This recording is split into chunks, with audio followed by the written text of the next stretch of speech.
여러분 안녕하세요. 선물입니다. 쉴만한 물가. 지난 시간에 이어서 기독교는 성경에서 나온 종교니까 네 번째 시리즈 시작합니다.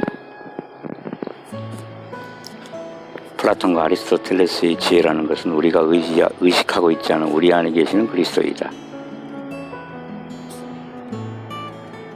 이 말을 누가 했을까요? 기독교가 자신들의 뿌리라고 인정하는 초대 교부들의 진술입니다. 또한 역사의 수많은 기록은 이러한 언급이 초대 교부들의 교리와 서적에서 자주 사용한 말이라는 것을 알려줍니다. 거의 모든 역사 자료에서 발견됩니다. 기독교는 바로 이러한 자들이 초대 교부가 되어 설립한 종교이며 성경 그들의 사상을 뒷받침하기 위한 도구로 기독교라는 거대 종교 창설에 이용된 것뿐입니다. 기독교 내부의 소리를 확인해 보시기 바랍니다. 초기 기독교의 신에 대한 순수한 개념은 로마 교회에 의해 삼위일체라는 불가의한 교의로 변질되었다. 이집트인들이 만들어냈고 플라톤이 이념화한 다수의 이교 신조들이 믿을 만한 가치가 있는 것으로 남아있게 되었다. 에드워드 기본. 삼위일체교는 점진적으로 그리고 비교적 후기에 형성되었으며 그것이 점차 자라서 플라톤을 신봉하는 교부들의 손을 거쳐 기독교에 접목되었다. 우리가 이 교리의 역사를 거슬러 올라가 보면 그 근원이 그리스도의 계시가 아니라 플라톤의 철학임을 발견할 수 있다. 삼위일체는 그리스도와 사도들의 교리가 아니라 후기 플라톤 학파가 꾸며낸 것이다. 혹시 플라톤을 아십니까? 주변에서 플라톤을 연구한 사람들에게 물어보시기 바랍니다. 이 시대의 플라톤을 대표하는 사람들이 누구일까 물어보시기 바랍니다. 플라톤을 깊이 있게 아는 사람들은 누구나 다 그것은 기독교라고 답할 것입니다. 이 사실은 기독교만 부인하는 사실입니다. 플라톤을 기초로 설립된 기독교는 종교를 통합하여 권력을 얻고 부와 명예를 한 번에 이룩하려는 집단이 성경을 이용하여 만든 것입니다. 역사가들은 초대 교부의 사상을 이렇게 기록하고 있습니다. 그들은 신앙의 진리를 단순히 계시를 통해서만 파악하는 데 그친 것이 아니라 이성에 의해서도 파악해야 했으며 또 그러지 않고는 이미 변모한 시대 속에서 기독교 신앙을 유지할 수 없었던 것이다. 그리하여 그들은 그 방편으로 그리스 철학을 연구하기 시작하고 스토아 철학도 부분적으로 흡수하였는데 특히 플라톤의 이데아의 세계관은 가장 적절한 연구 대상이 되었으며 신플라톤 학파의 영향을 많이 받았다. 여기에서 교부의 명칭은 후에 주교 또는 승려, 심지어는 평신도에게도 적용되었는데 전통을 지키면서 저술하는 교회에 의해서 승인받은 사람이면 다 교부라고 통칭하였다. 교부들은 플라톤 철학으로 알려진 플로티누스의 사상으로부터 많은 영향을 받았으며 동시에 스토아 철학으로부터 엄격한 금욕주의의 영향을 받았다.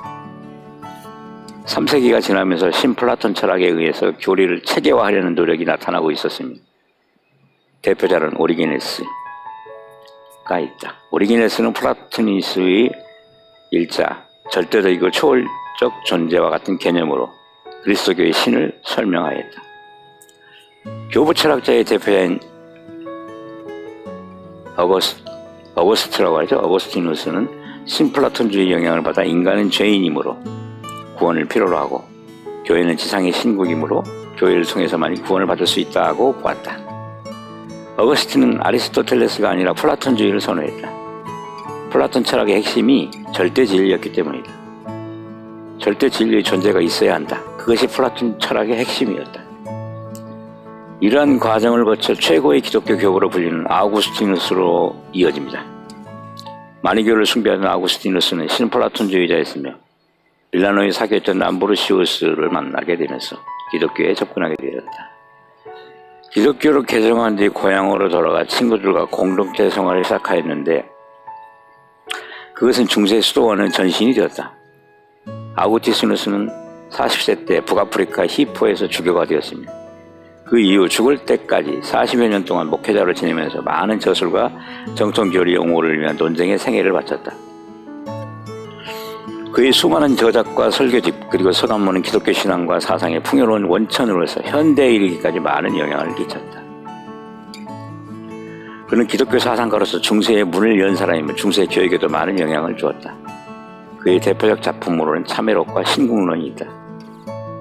결국 신학대학교에서 가르치는 신학 박사, 신학 교수나 목사 후보, 목회자 후보생들이 신학교에서 배우는 게 뭐예요? 성경이 아니라 바로 이 아우구스티누스의 수많은 방대한 저서, 중심은 플라톤 사상이죠.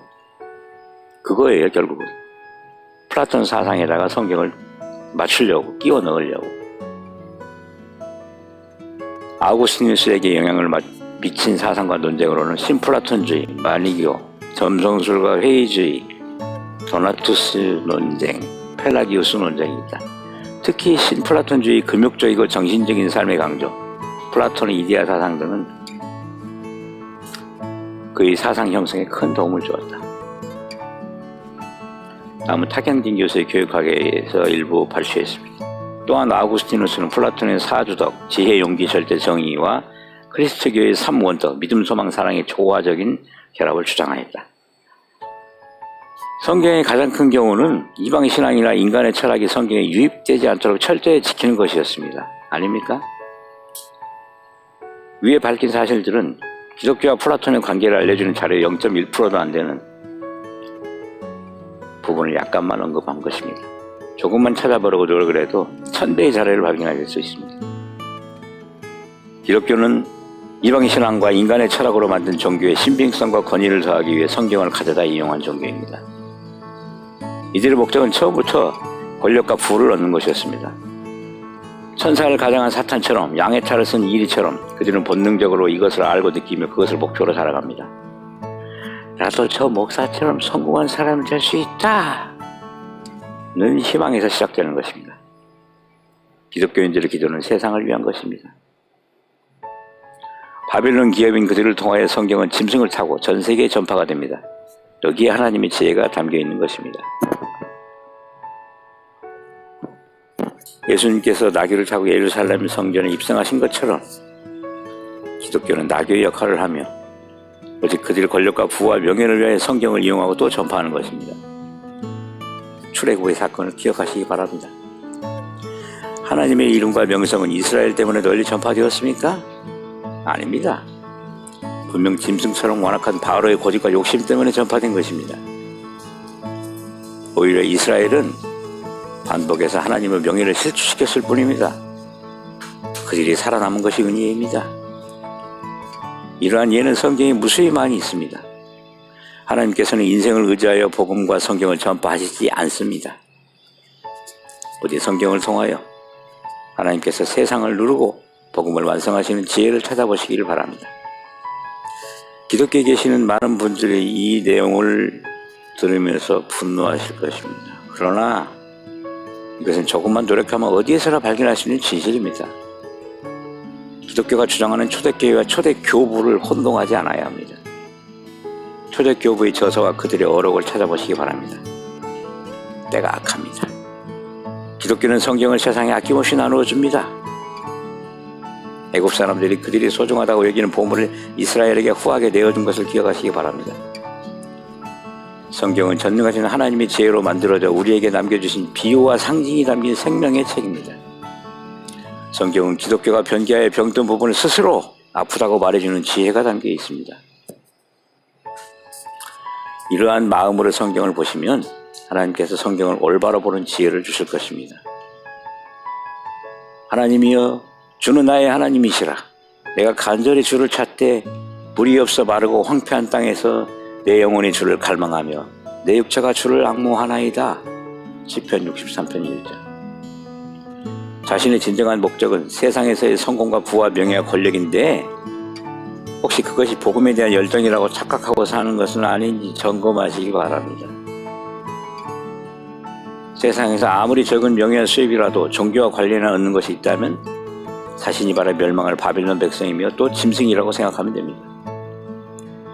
하나님께서는 성경과 복음을 기독교의 돈벌이에 이용되도록 주셨고 그들의 욕심이 크기만큼 온 세상으로 스스로 전파되는 것이며 의인들의 노력으로 전해지는 것이 아닙니다.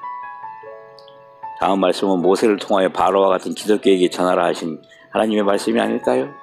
출애굽기 9장 16절. 내가 너를 세웠음은 나의 능력을 내게 보이고 내 이름이 온 천하에 전파되게 하려 하였습니다. 모두가 성경에 예언된 것입니다. 매매와 전도를 구별하는 방법을 성경이 알려줍니다. 여러분에게 성경을 가르치는 이가 스스로 벌어서 자비를 써가며 복음을 전해주었습니까? 아무리 아름답게 포장되어 있어도 당신의 재산이 건너갔다면 그것은 반드시 매매입니다. 이와 관련된 사도들께서 하신 말씀을 신중하게 생각해 보시기 바랍니다. 그분들의 삶이 어떠한가를 생각하시기 바랍니다. 내가 너에게 보낸 자 중에 누구로 너의 이득을 취하더냐? 내가 디도를 권하고 함께 한 형제를 보내었으니 디도가 너희 이득을 취하더냐? 우리가 동일한 성령을 행하지 아니하더냐? 동일한 보조를 하지 아니하더냐? 고린도후서 12장 17절. 성경이 말하는 동일한 성령의 인도를 구분하셔야 합니다.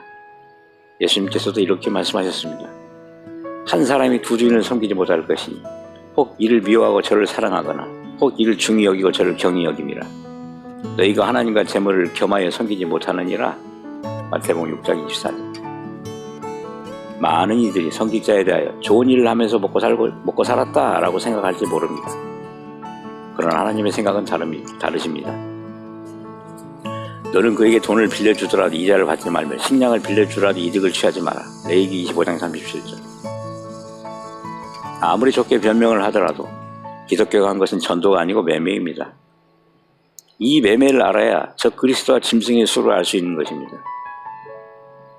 그러니 기독교는 그렇게 성령에 감동되었다고 외치면서도 천만 년을 연구해도 그것들을 깨달을 수 없는 것입니다. 수입의 1000분의 1도 긍휼에 사용하지 않는 기독교가 생명을 대가로 장사하는 바빌론 기업이 아니라 도대체 무엇이겠습니까? 2011년 재산 통계는 기독교 자산의 1000분의 1만으로도 전 세계의 굶주림을 사라지게 할 수 있다고 밝힙니다. 과연 기독교의 또 다른 존재의 이유가 무엇일까요? 그러나 성령이 밝히 말씀하시기를 후일에 어떤 사람들이 믿음에서 떠나 미혹하는 영과 귀신의 가르침을 따르리라 하셨으니 디모데전서 4장 1절. 이러한 자들이 기독교 말고 도대체 어디에 있다는 것입니까? 저희가 바른 길을 떠나 미혹하여 부올의 아들 발람의 길을 쫓는도다. 그는 불의의 삭슬을 사랑하다가 베드로후서 2장 15절. 하나님의 이름으로 하는 축복과 저주의 삭슬을 바라는 자들은 이 세상 어디에 있다는 것입니까? 주여 주여. 하나 예수님께서는 나는 너희를 모른다 하실 것이며 합당한 벌을 받을 자들은 어디에 있겠습니까? 이러므로 하나님의 미혹의 역사를 그들에게 보내사 거짓 것을 믿게 하시면 진리를 믿지 않고 불의를 좋아하는 모든 자들로 하여금 심판을 받게 하려 하심이라. 데살로니가 후서 2장 11절 12절. 여기에서 그들이 설마 불교라고 하시겠습니까? 힌두교라고 하시겠습니까? 아니면 유대교란 말입니까?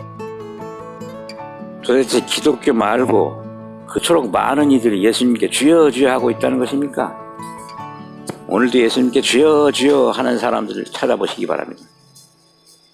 다음 5편에서는 이들이 플라톤 사상의 성경을 맞추기 위해 변기한 부분들을 기독교가 스스로 공인하는 내용만 정리해서 말씀드려 보겠습니다. 귀한 시간 내주셔서 감사합니다. 그럼 다음 시간에 계속 샬롬.